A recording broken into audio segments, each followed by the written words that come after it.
Hello. Right, so what I'm going to tell you to do, or what this video is about, is as soon as you get your Sky Glass, the settings that you need to change straight away.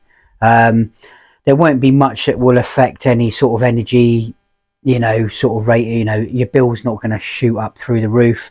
These TVs ship with a standard eco mode, which is, I'm pretty sure every TV has to sort of adhere to something around these sort of lines when you what's that noise? When you open the box and set it up. So you do need to change these settings. So we are just going to switch the camera around. Give me a second.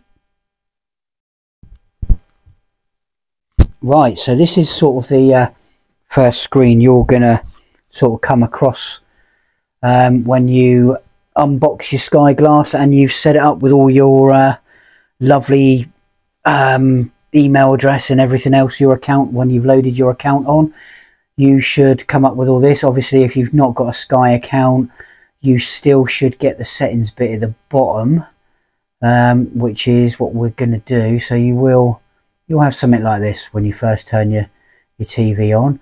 So what you're going to need to do is scroll right to the bottom, all the way till you see the settings.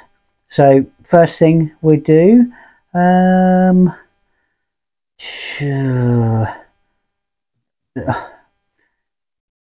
right, so I've got that in custom anyway, which is because I've changed the picture setting mode. I completely set up my picture myself, so automatically you need to turn that off, so it doesn't, the backlight doesn't go up and down, you will notice it, and it does get really annoying. Second thing, I think this is set at like 50 or something really low. I like it up to 80. I think that's bright enough for most people's eyes. If you need it any brighter, whack it up a little bit more, but be careful, because these are the settings when screen burn will take hold a lot quicker. Aspect ratio, keep that as normal. HDR picture, I like mine bright. You can choose to dark if you like, but I think it looks better for me. Everyone will have their own preferences. There's no sort of yet right and wrong of doing this. Obviously your brightness, you do need to punch it up and turn off the auto backlight adjustment. You get your best picture out of it. Just done that one. Dolby Vision, I like mine bright as well, so you can toggle it around, see what you like the best. Always have this in UHD, not auto, because the TV won't always automatically switch, especially if it's not something that's in the Sky ecosystem like Netflix and stuff like that, or Disney, because Disney is outside of that completely. If you've not bought your, because you can get the Sky Glass and it comes with Netflix, and then you can have the HD or Ultra subscription added. Make sure you've got that on UHD, Ultra HD, 4K in other words, and then your custom settings. So I have literally just left this as it is. Always need to make sure that your sharpness is on 0, because in a movie, the director or whoever's done, or the editor, whoever's done the final cut on it, is going to set the sharpness to how they want you to see it. And if you got it really sharp, it's going to start looking blocky if they've got like a soft sharpness on. So you just need to leave that neutral. Leave that at 0. These other bits you probably just want to you see, it just does turn. Actually, I might turn that up a little bit. Pixel brightness, let's just see how bright they do get. Not particularly bright. We're put that at 60. I'm going to try that out at 60. Let me just try it down the other way. It doesn't really seem to make a lot of difference, so I think I'm going to leave that at where it was. Color saturation, that's obviously how you like your reds and whatever else. So you can get, doesn't make it, I do see it in the purples up there. but it's not a massive thing. I'm going to leave that back on 50, but have a play around, see what you like. I'm not touching hue and tint because that's when things start looking really horrendous. Contrast, you can bang that up if you want, if you like a heavy contrast. Doesn't seem to do anything at all with the YouTube picture there. Sharpness, leave that alone at 0. Video brightness, just your brightness. Oh, that's just going round and round and round, isn't it? Sorry, I thought it was another menu. Anyway, back down there, that is just all these here. White balance. Now, this is... I would probably leave this. You can notice a difference in this. It all depends what you like. I might actually leave it in warm because warm does look quite nice. And then you've got your customs. I don't know what D65 is, but I'm guessing it's a sky thing. I quite like that in warm. That's quite nice. I might change that later, we'll see. And then you can just do your red, green, blue, and then your offsets of red, green, blue. So that is something I wouldn't bother mucking about with that. It's not gonna, unless you've got, you know, you're colorblind or you've got a visual impairment or something where you need to adjust that. That's the only reason you really need to adjust that.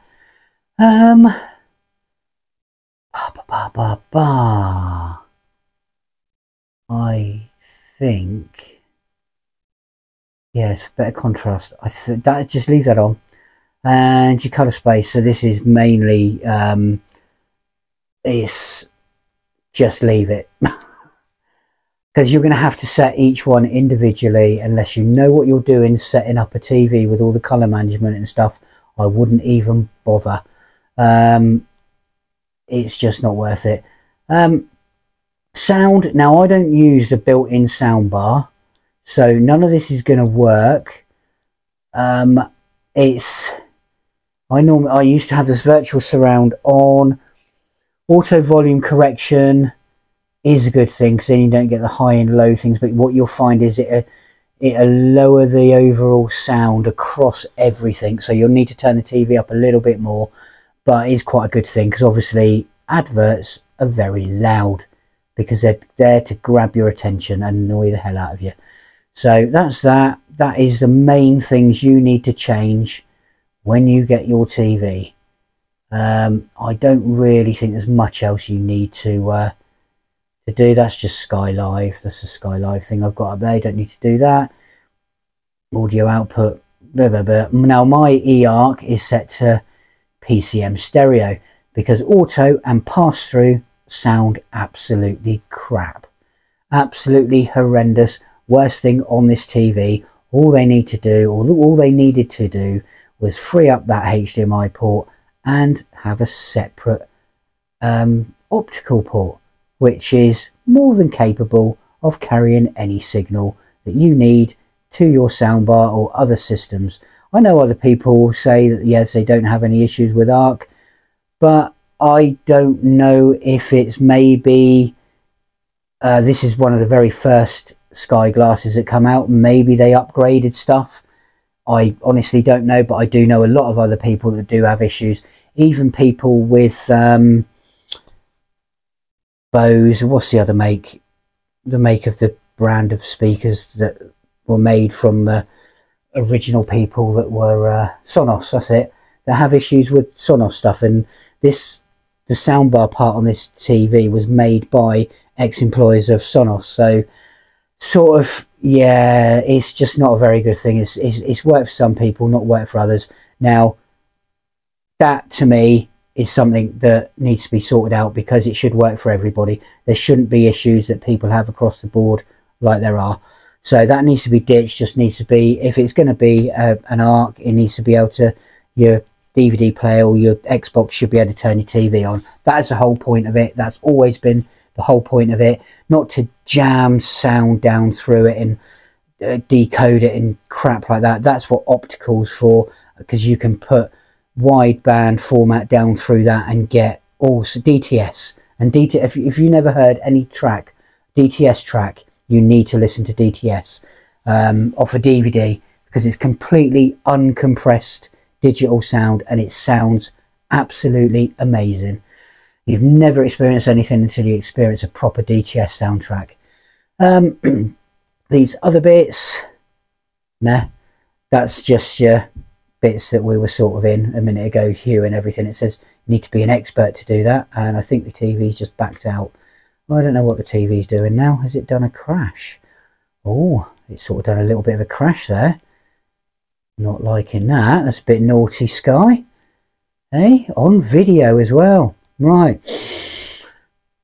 Where were we? Right. Yeah, so that is it. That's the main things you need to set up on your TV.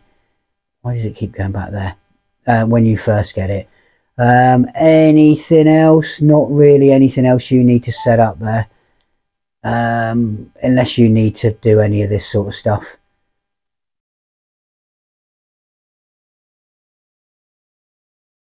Sky Remote, that's the only part of the voice recognition stuff, you know, for the talking to your telly that works. Talking to the telly, the microphone's in the telly, absolutely crap.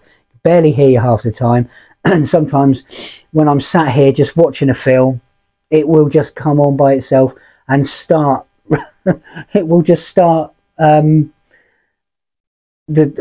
will be coming up the top of the screen, what the actual actors are saying, and sometimes if I get there quick enough, I can stop it. But if I don't, then the TV just ends up searching for whatever they've just said, and it can be quite funny. Parental locks, privacy, voice mic. That's a voice mic, so it's pretty much crap. It's not great. And this enhanced user jobby. Now, it's been playing up recently. Now, before I've not really had an issue with it. It's designed so in the morning when you wake up, you come in, your TV notices you, wake up by motion, and turns your telly on for you. And obviously it doesn't put anything on, which is pretty rubbish. But it doesn't really matter what is going on. Oh, low power mode, that's not good on the watch. So recently it hasn't really been working. It hasn't come on when I've woken up and come in here. Sometimes it has, sometimes it hasn't. When I've come in here in the middle of the night, when it's meant to have a time delay, or there's meant to be certain times it doesn't come on at all. I think it's after 10 or 11 o'clock. That's obviously if people go to bed and you've got one of these in your bedroom, you don't want it waking you up in the night if you move in your sleep, which most people do because it's a natural thing. So yeah, generally this it's good when it works, and it's just absolutely horrendously rubbish when it doesn't. Just like a lot of stuff with Sky and the Sky Glass. When it works beautifully and brilliantly. When it doesn't, it's just a pain in the arse. And it shouldn't be like that. It really shouldn't. Sky shouldn't have tested this TV on the public like what a lot of other people do now, a lot of other brands. And then work out the bugs that way. It's a horrendously terrible thing to do. It's just so then they can launch something as quickly as they can before anyone else launches anything like it. But anyway, everyone's just learned off of Sky Glass instead this way, and they've made better products. So, auto standby, same sort of thing. This does get a little bit annoying because even if you're sat down watching a film, I've noticed it even does it on Sky movies. I mean, if you're sat down watching a film, you do still move. Obviously, you don't get up jumping around, and you get the little thing saying the TV's going to turn off. And that can be bloody annoying, especially if you've put the remote control and you can't remember where you've put it, which is most of us, isn't it, to be quite honest.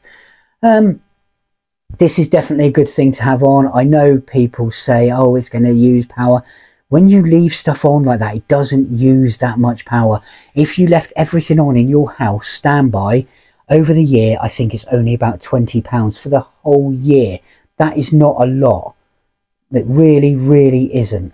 And this needs to be left on, because otherwise, if you don't get those important updates when you're asleep, because that's the best time for them to do that, and that's generally when they do it, or when the TV does it. It keeps you all up to date, so you don't get issues with Netflix and bits and pieces. that's the same sort of thing. I just leave that on, that's fine, because it is still, if your network stat, that's fine, that's all it needs to be. Sleep timer, yeah, don't need to look at that. And there's not really much else you need to change that I can remember that I changed of mine. So that's the main things that you need to get rid of. Actually, changing that to warm on the TV is quite nice, although the dynamic range does look a bit dark now. So it does look pretty black, so it's quite nice. Quite nice. So there we go, people. Thank you for watching again. Let me just come round on the camera. Hopefully I'll be in frame. Thanks for watching. Those are the things that you need to set up on your TV when you first turn it on, when you get it out of the box, or the Skyman, whoever it is, sets it up for you on the TV stand, because I doubt they'll put it on the wall for you. Change all these settings straight away and you'll just have a better experience. Thanks for watching. Like and subscribe.